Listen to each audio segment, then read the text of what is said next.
All right, so I gave brief intros before, but to start, why don't each of you guys go through, share who you are, where you're from, and importantly, which VM you see as most dominant in the future and how you would actually measure that.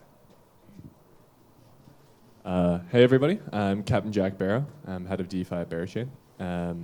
Was at Polygon before, wrote research as an anon and full-time in the space at a company called TIE, and then was in TradFi for a few years before that.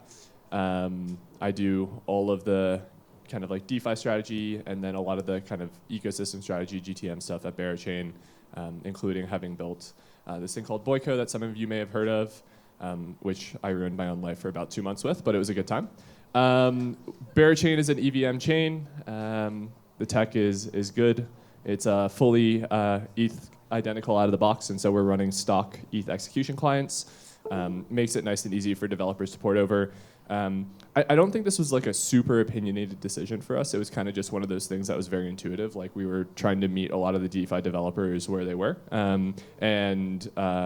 Broadly speaking, I think like for me, I do expect that EVM chains will continue to maintain dominance just because of the mindshare. I do think there's a ton of design space open for AltVMs as well, though, to be successful within their own niches. And ultimately, I think you measure that across like a couple different areas. It's probably the kind of concentration of developers within the broader VM context, but also probably things like value locked within applications on those chains, as well as the probably like the scale globally in terms of like what the actual use cases are. And so that's probably like something a little bit more nuanced in that like you can probably build like hyper efficient stablecoin type payments chains on non-EVM structures where there isn't really like a need for onboarding like this massive breadth of developers because you're just trying to do like one thing really, really well. And so yeah, anyway. Awesome, thanks so much. Hey guys, I'm Rebecca Lee. I'm co-founder and CEO at Saga. Prior to Saga, I was actually doing another crypto startup with Zaki Manian. I'm sure most of you in this room know who he is, but that was more in the DeFi space and focusing on an early version of RWAs. And then prior to that, I was in AI. So Saga is actually my third startup. But what Saga focuses on is, we are a layer one, but we're a layer one to launch layer ones. And so it's a very interesting question when you ask me which VM is going to be dominant, because one of the nice things of having such a modular architecture is that we can service any kind of VM. Now, for those of you who have used Saga, you know that the first kind of VM that we started with is the EVM, and that is because we always follow the developers. And so the developer mindshare is definitely in the EVM space, and mindshare is not just fancy narratives on CT, it is also developer tooling. And for any developer that has been trying to build applications on chain, the best kind of tooling that they find is in the EVM space, and that's why we have decided to lead with that. Having said that, though, we do want to be VM agnostic, and so the next kind of VM that we're looking at is probably the SVM. Have definitely looked at the MoveVM as well, but we go where our developers tell us to go. And for Saga, our job is to have an operating system that allows for message passing between all of these different VMs. Regardless of what they are on the front end, and then we take care of all the interoperability on the back end. That's just kind of how the internet works. And so at the end of the day, it really should not matter to the end user what kind of VM they're using. It really should just feel like a seamless application experience, and then we take care of all the messaging on the back end. So that's how we see it at Saga. Great. I'm Seg from Sonic. Sonic is EVM compatible. We used to be Phantom, for those of you who know who what Phantom was, FANTOM. And we are about 2 months old now into our rebrand to Sonic. And Sonic is running a modified version of the regular EVM that's highly performant. We have a team specialized in distributed systems led by Professor Bernard Schultz that's been optimizing the base VM and making it much, much more performant, but fully compatible with regular, for example, Solidity, Viper, smart contracts. So what developers can do is sort of plug and play their applications from other EVM chains, come to Sonic, and sort of be able to leverage the really, really strong performance of Sonic while also not giving up EVM compatibility. So that's sort of the approach we've taken. Extreme performance engineering on the VM layer to make sure that we're fully compatible with sort of what has been the incumbent, as the other guest said. It's sort of developers want the incumbent, and we took that and we just made it better. So instead of going to some other system, it's sort of like first mover advantage was EVM, and it still continues to dominate developer mindshare, and users come downstream of developers. And so we took the approach of just optimizing what was already working and just making it better. So Sonic is the best instantiation of sort of EVM compatible layer 1 blockchain. And yeah, I have some thoughts on sort of fragmentation with respect to multiple layer 1s and layer 2s, but we can talk about that later. I'm Rushi from Movement. Before this conference, I had black hair, and today I have blonde hair. My girlfriend actually messed up the first time, and then I had to go to the salon and fix it. But yeah, my background is engineering. Loved, the EVM at the start. I was really interested in Move from the Facebook and DM project. It was cool because there was more than 10 users using crypto, with Facebook potentially putting it on chain. So the vision was okay, Facebook tech building blockchain, and the SEC shut it down. So I was like, okay, wait, 20-year-old Rushi can do this better. So around 2 years ago, I started Movement, and yeah, it's been a ride since then. I think we've kind of brought the Move language since it was a dead chain 2.5 years ago to something of good things. And yeah, I think our thesis for DeFi is there's $4.5 billion lost every year in smart contract hacks, and security, as we're all seeing with Bybit and Safe recently, is at the forefront of all thought processes. So how do we build a system that is, formally verified, that's secure from the start? And that was the whole Move thesis for Facebook and the Libra project. And I'm just a small kid trying to make it better. Thank you, everyone. So next question anyone can take is, what do you view as the strongest network effects that EVM has now, whether that's developers, users, liquidity, wallet adoption, et cetera? And what could alternative VMs, or what would they need to do to overcome those network effects? And anyone can take that who wants to. It's just, I think, I'll take it. I think just as in any industry, disrupting the first mover is a colossal problem. And I think everything you mentioned, developers, users, wallets, infrastructure, that comes from adoption by all these parties. And then the adoption comes as a result of oftentimes the first mover just being good enough. And that's sort of what I think happened with EVM. It's there are better things out there than EVM, but EVM was the first, and it became the incumbent, and it became heavily adopted. If you think about JavaScript, it has a similar story with the origins of the internet and sort of browsers and things like that. So I think, generally speaking, it's okay, you have this thing that's sort of heavily entrenched in the infrastructure. You cannot uproot the foundation very easily. It's a colossal task. What can you do to optimize upon that and be able to leverage all of the network effects that are already there, and then use that to your advantage? That's sort of what we did. And if you think about TypeScript as the evolution of JavaScript, that is sort of what Sonic is doing with Sonic's virtual machine and the optimizations that we've incorporated into the virtual machine. Now we have to the tune of, I think ChainSpecs has 400K TPS theoretical. It's super fast. It doesn't matter what the number is, really good UX. And that's sort of what we're trying to achieve with Sonic. It's taking EVM and the sort of dominance of EVM and just improving upon it. I'll push back on the dominance part. There's 14,000 developers in all of crypto today. There's more engineers at Facebook itself than all of crypto. I think our thesis is that we're still very early in developer landscape. To say anything is one or anything is dominant is quite, I would say it's early stage. I think we look at it, it's Solidity is the PHP of traditional programming, and then JavaScript or Rust-based programming is a new incumbent. Look at Solana and SVM and MoveVM, they're two fastest growing systems in terms of developer count last year. And I think ultimately EVM, SVM, MoveVM all coexist. You still have websites being built today with PHP. You still have websites being built with React and Vue today. And there's different use cases. I think if you want to use Aave, use Compound, use any blue chip DeFi, it'll always be EVM. Whereas anything high performance, any high throughput, probably will revolve around Rust-based programming, which is what Solana has been really pushing up. But again, I really hate the adjective that EVM has won, because it's won what? We have 12 developers in crypto. Half the developers are probably here.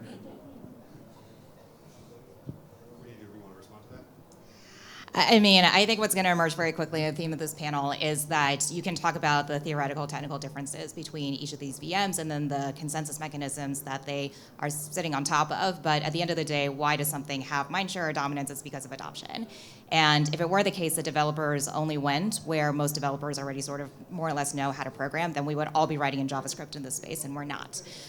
So the reason why EVM is so dominant right now, really, it's coming from the developers. They see the success of applications in Ethereum land, and they want a piece of that success. And so it's always sort of a push-pull dynamic when it comes to adoption among developers. It's a strength of your technology, but they also want to see the success cases. I'll add just a little bit here because I'm not super opinionated on this. I think speaking from my personal experience in terms of like what really moves the needle, and this can be true of both like EVM versus SVM versus Move, but it's also true of chain A versus chain B versus chain C. If you have small differences in your EVM implementation or something similar, that does like actually end up changing the way a lot of these basic contracts and stuff are implemented in terms of prod, right? And so the biggest things that I would point to that haven't been mentioned but are also really relevant is standards for stuff like developer tooling, right? Like it's like I want to go set up X, Y, or Z. If I have to find a weird use case and adapt it to my personal product to actually bring this thing to market, your step of like 0 to 1 just gets longer. When you really want to get 0 to 1 as fast as possible, start getting product to market, prove some product market fit, and then adapt. And so if for something on the EVM, right, it's not just like the other apps that you can integrate with, like we've been talking about, but it's also like the massive libraries of developer tooling that already exist in the ecosystem that allow you to kind of like adapt and iterate much more quickly. And I think coming from like a more product-focused seat in the space, right? It's like the beauty of crypto is how fast the cycles are, both on the positive side and on the negative side. It's like you know really quickly if what you're building matters or not in some capacity. And on top of that, because of a lot of the open source code bases and stuff, you can actually pull elements out very quickly from things that you like to adapt them into something novel. I think the second meaningful thing that no one really wants to talk about is also stuff like fundraising, right? Like if the majority of VCs are largely looking to fund EVM-based projects because that's what they understand, or even the majority of capital on chain is on EVM-based chains and you want to crowdfund something via like an Echo type sale, it's a lot easier to do that today on an EVM chain than it is on an SVM chain, and it's easier to do it on an SVM chain than on a Move chain for now. But that changes over time, right? And I think like that ends up downstream. Sorry, VCs. Like I think oftentimes it's like a lagging indicator, but you know, at the end of the day, if Rushi and the SVM crowd and all these other folks can actually execute on the developer mindshare stuff, like a lot of these other things kind of follow naturally over time. But it does kind of present an initial hurdle to actually starting to get traction in the market, for sure. I mean, Jack, you've been trading this AI coins. Where have all these AI fundraisers taking place? But like, I'm not trading products. I'm trading coins. Well, AI16Z, like Zero, like any AI company that's fundraised, crowd fundraised, is on Solana. Yeah, I'm not saying, like I said, I'm not saying you can't fundraise on other chains. But I also don't want to sit here and look you in the eyes and pretend that that's the same as fundraising for like a real product, right? Yeah, okay. The tokens are down, unfortunately. It's actually a good pivot to the next question, which is how does the growth of the Solana ecosystem over the past year and a half change the thesis surrounding EVMs as the leader in the market? I guess I'll start yapping again. I think like for me, it doesn't change a lot personally. I think it depends really what you are trying to build and what you are looking for in your broader community. Like we've been saying, there are just differences here. And the reality I think today is that if you want to build a DeFi product outside of like certain core niches that high performance matters a lot for, like order book dexes or some of these other things that actually need synchronous composability, or even atomic composability, like, there's very few products that actually need that. Like I think I can like kind of count them all on like two hands. And so in that universe where you don't really care about the difference between like atomic composability and like really, really fast composability, those like nuances start to bleed across a lot. And you know, I'm DeFi bear, so like I'll come at it from the DeFi perspective, which is that like when I look at the SVM ecosystem, the reality is that like a lot of the DeFi products there are still extremely immature. Like things like Camino, while being really good being really good user experiences, are actually like kind of vanilla versions of things that we already have in EVM land with higher fees, and similar things for like Meteora, which is really similar in practice to like Trader Joe's liquidity book, and Radium and Orca, which are very similar to just UniV2, UniV3 style products. And so I've yet to really see like the SVM universe actually produce something really that can only be built on the SVM thus far. I remain excited to see that as someone that just likes cool DeFi tech, but until that really happens, right? I think like I remain softly skeptical that like a lot of this stuff actually matters, and so. Yeah, like my TLDR is that it's really a mindshare battle at the end of the day, in that like if you're a DeFi person and all of your really good DeFi friends are all building on the EVM, like you're going to continue to choose on the EVM. But the one thing I think the EVM could learn a lot from both like SVM and move-based applications that I've seen on the DeFi side is like, look, like even if what's under the hood isn't as powerful, they're clearly doing a much better job of bringing this to market from a user-facing perspective in terms of like how the actual application experience feels for the person that's interacting with it. And so, you know, there's, I think, things to be learned on both sides always. I think also, I'll comment on that as well. I think what Rushi said about coexistence, the point is correct, I think. Many things can coexist at the same time. But with the, what was your name again, sorry? Jack. As Jack was describing, there's sort of a snowball effect that comes with the meta, I guess, environment around a specific choice of VM. So it's like all of this infrastructure, all of the dev mindshare, all of the tooling that exists, it sort of like snowballs in that direction. Because like, what does a new dev who's familiar with JavaScript want to do when they're trying to get into blockchain engineering? It's like, Solidity is kind of similar. It's like, oh, I'll just do that. It's like the least friction route is that. And so that causes somewhat of a snowball effect and self-reinforcing cycle with respect to the dominance of that that specific mode of existence of a dev, I guess. And it's like, I feel like coexistence is a thing, but I feel like it's also the case that, look at Bitcoin, right? It's still dominant, and it's like subpar by many metrics, but it was the first, and people think of crypto, they think of Bitcoin, and now maybe you could say that's changing, but ultimately it's been changing for many years, and Bitcoin is still number one. So it's like, that is the, I think, outlook that I have personally. Yeah, and also seeing that what's interesting about Solana becoming so popular and meme coins being able to raise capital on there is that developers are using the chain specifically for that purpose. And so there are no plans to build on Solana. I think that there is broad consensus, no offense, that Solana is still incredibly difficult to build on for many of the reasons that Jack stated. I mean, the developer tooling just isn't there. The maturity of the ecosystem isn't there compared to Ethereum. That's just the truth of it. However, it is easy to go on Pumped Off on our DAOs.fun and launch a coin and raise a few million there. And at the very least, you can then bootstrap your operations, and in lieu of chains giving out generous grants for the early development of these applications, that's what a lot of these teams have to rely on. And therefore, they go onto Solana for a very specific purpose, but there is no intention to stay on the chain. Now, of course, that calls up questions of, okay, you have this live token on there. Is there functionality to it? Are you going to bridge it over? And that's where, I mean, this is one of the things that Saga has worked very hard to solve, which is the interoperability piece between different ecosystems. So liquidity fragmentation is a thing, obviously. For those of us who sit in Ethereum, it is very top of mind. But being able to integrate that liquidity has been the big project for us over the last few months. So liquidity integration layer is coming out. But having said that, just to make the point that developers are getting very smart and very precise about where exactly they're going to build and for what purpose. Thank you. Next question specifically for Rushi, because we talked a lot about... No? No, say hello. Because we've talked a lot about EVM and SVM. Do you want to share the thesis behind MoveVM for people who may not know it? So the biggest issue on the EVM in terms of security is lack of formal verification. So for example, when let's say I put like a line of code that's memory leak or integer overflow right now on EVM, look at the curve attack, the Kyber attack, the DAO attack, you can insert whatever. It's usually some small error that didn't get flagged by a developer, gets pushed to mainnet prod, and some North Korean's like, wow, here's free money.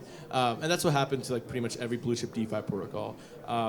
And I think what Moo's thesis is how do you put security at runtime? How do you make sure that, okay, if there's 1,000 lines of code, you can check each line of code and make sure it's passing certain bars. I don't want to shill it too much because it's kind of boring. But TLDR, it's like, imagine when you deploy code, right now in the EVM, you rely on like third-party auditors. It's like, $100,000 for paying AutoSec, and then they might not even work out. And then you have some kind of runtime verification tools, but it's like pretty still not built in. It's pretty difficult to find out. And even the biggest blue chip DeFi protocols are still suffering from this. DeFi hacks have still been, all-time highs, and like if we ever really believe that DeFi is gonna, touch my mom and my dad, they can't be getting hacked for $1,000 they have in their bank account. If my mom gets hacked with DeFi, she will curse crypto, and if that happens, we're all fucked. So I think my point is Move builds in that formal verification security at runtime, solves some of the security issues, also has parallelization, high throughput that Sonic and a few other people are working on. But yeah, that's kind of thesis. Cool, thank you. Next question is for specifically, could be actually any of you three, or all of you, but is what would an alternative VM need to do conceivably to take EVM's position as the leading VM for developers? Provide as low friction and as good of a developer experience as EVM provides. And to do that, you have to have all of that infrastructure and all of that surrounding sort of structure for a developer to come in and not have very high barrier to entry. And I feel like that's just not the case. And it's just going to continue not being the case as long as the snowball effect continues. Yeah, I feel like it's a lot of the things I touched on earlier, so I'll just kind of like streamline them. I feel like we don't really want to admit it, but like a big part of the reason that the SVM first started getting lindy was because of SPF and the broader investment that was happening there, right? And so, like I mentioned earlier, being able to raise capital for legitimate projects that aren't just hyper gambling on volatility is like actually an important factor. And for better or for worse, I think that like a lot of that capital moving into SVM-based projects in the early days of Solana like mattered a lot for that chain starting to get adoption. Because for each developer that you bring on, like building something out meaningful, that developer tooling, assuming that this is like an open source code base in some capacity, can then be really carried over for a lot of other projects. And so you really get like a network effect there where it's like for every N+1 project that's building on your chain that's doing something novel, you can kind of expect like one or two different pieces of product to come out of that can then be carried over to other things. I also think like weirdly, and I'm not just talking your book, but like I think things like DeFi Llama are actually like massively important for the growth of chains over time, where you really need these communities of people who are not driven by any sort of like true ulterior motives other than that they really want to contribute to something that they believe in. Like the sheer amount of tooling that people borrow from DeFi Llama on a daily basis and utilize in applications, or even like a lot of the kind of like OSS groups that exist on the EVM ends up being super meaningful because for each one of those, you oftentimes get like a similar network effect that ends up built out of it. And without that like altruistic mindshare that comes out of like an intensely idealistic, philosophically aligned group of people like you got on the early days of the EVM, I think it's quite hard. And so I actually remain like somewhat skeptical for that reason, actually primarily in that like you really need this like immaculate conception that like Bitcoin and ETH really had to actually generate that sort of philosophical alignment, it feels like. And I'm not really sure how you actually recreate it. I will talk my book briefly, which is like I think Berachain is kind of the closest I've seen since that, just because it was built in public for 3 years.